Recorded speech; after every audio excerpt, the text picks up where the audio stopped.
I recently have started reading the Bible, especially the Book of Psalms, because it does have a lot of like kind of more practical lessons and teachings for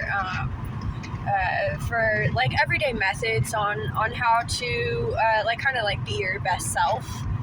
And I noticed that when I read it in my head, it kind of seems like the voice that is reading it like doesn't sound so good, and it's like kind of scary and very accusatory, and feels like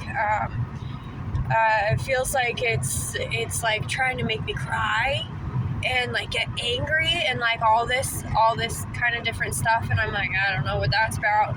And so in order to get past that, I found that the best way is for me to read out loud.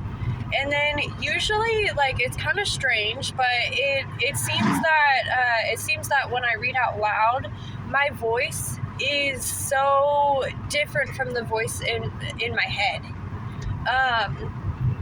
And a lot of times it'll come out like with a different type of accent, or like sometimes it'll be like a little bit more I don't know what accent this is, but I am a quarter Basque, so I don't know if that has anything to do with it. But let's see. So sometimes also it comes out like a little bit like more like slower, like this. And like those are two voices that seem to that seem to be really beneficial when reading spiritual works. It's gonna be I think it's gonna be like a little bit of the Basque, which kind of sounds a little bit like all of the different like accents all combined a little bit. Sometimes is what it sounds like, and then sometimes it sounds a little bit more like a Native American, where it's just a little bit slower and has a little bit more like, I don't know, a different rhythm and like a different flow. But a lot of times when I do read in my head, sometimes it comes out sounding a little bit more like similar to like a Riddler, like, and so you know, kind of like a little bit more like I know it sounds really strange, but like a villainous character in a movie. And it's very, very strange, but sometimes it's kind of funny. But I think that's the point, is that it's not supposed to be funny. And when you laugh at that voice, it kind of feeds it, and warps it, gives it power that it's like maybe not supposed to have. And let's see. So there was this lesson that my friend taught me. He was talking about how in a lot of those like ancient cultures, nothing was written down. Everything was passed down through like from teacher to student in actual vocal lessons. So that's like the idea of oral tradition. And it's something that is really, really different as far as being able to remember things.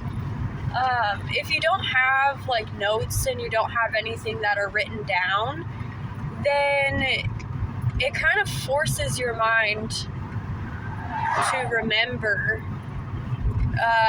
like specific lessons, rather than being like, oh, let me go back and check my notes. That's something that I'm like, I do that a lot. But there might be a difference between writing things down and having actual physical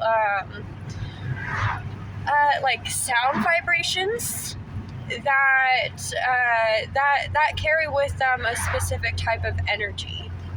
And so I was also thinking about let's see. So I went to this ecstatic dance at the Abode of Peace. A really awesome place. They do ecstatic dances and like yoga and different like natural retreats and different things like that.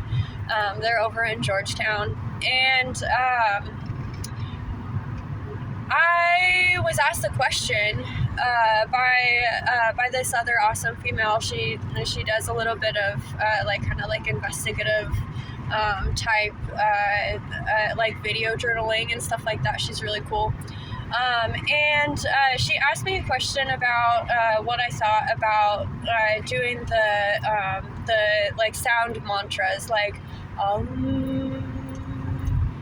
and shanti, shanti, shanti, like different things like that. Like they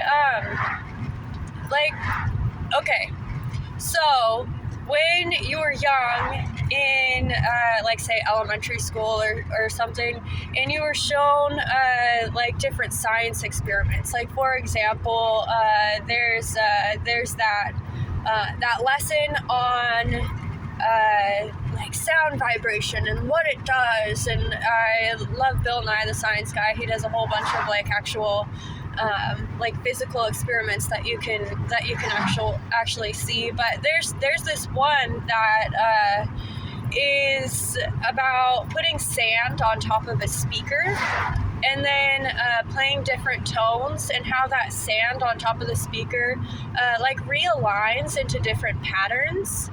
And I was thinking about that from a perspective of like repetitions of like bija mantras and things like that. And if you connect the two, as far as the way that the sand moves in response to specific frequencies, and you think about how specific frequencies might be able to influence the alignment of the energy within your body, it makes practical real life sense that that some of these tonal meditations can actually have like a decent amount of impact on you.